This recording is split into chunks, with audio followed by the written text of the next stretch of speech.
Ayan, so sa totoo lang, habang nanonood po ako ng live, may biglang napa-comment at ito po yun. Tinatanong kung kailan yung Edrica. So, alam naman po natin, no, di naman po tayo bobo, di naman po tayo tanga. No, matagal na po, wala ang Edrica, di ba? Yung sinusuportahan nyo is umalis na nga po. No, bakit kayo nagko-comment na kailan ang Edrica, kailan mapapanood, kailan yung ganito, kinukumpara ninyo si Beyonce, my God. Ibang-iba po si Beyonce, no? Kita po natin yon at alam po natin kung ano po yung issue ngayon ni Miss Eve, no? Patungkol sa kanyang lolo.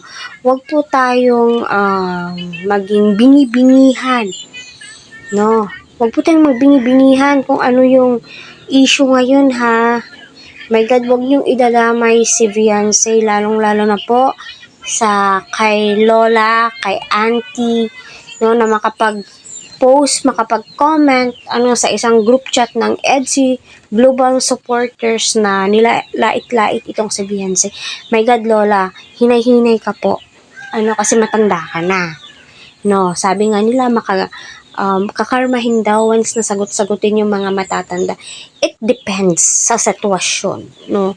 Lalong-lalo na wala pong ginagawa si Beyonce. Lalo na ito, alam niyang umaarangkada ngayon yung EDSI, no? Pumapayagpag, no, ang Beyonce. Napakadaming blessing si Beyonce. Ngunit nagagawa pa rin po nilang, kailan ang Edrica? My God, no? Alam nyo, nawala ng Edrica, bakit ibinabalik po ninyo? No? So, may nag-a-update naman po patungkol kay Erica or kay Miss E. Doon kayo manood, doon kayo magtanong. Huwag doon sa live ni Kalinga Prab. Kasi napakadaming EDSI doon, napakarami, mahiyahiya din po tayo. No? Sabi nga nila, let's move on. Move on pag may time. Pass is pass, no? Di natin kailangan ipagduldulan itong si Eds. Si Eds na nga yung sumuko. Kasi, ay nako, ewan ko na lang kung bakit may mga ganitong mga supporters, grabe yung pagka-loyalty. Grabe yung loyalty po nila kay Iis. Alam naman po nila kung ano yung issue, no? Ano yung issue ngayon. So,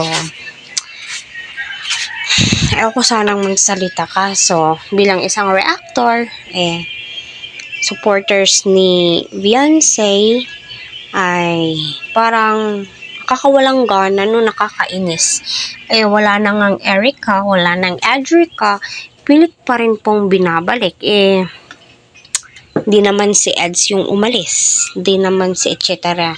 No, siya naman po yung nag-give up, diba? So, better luck next time.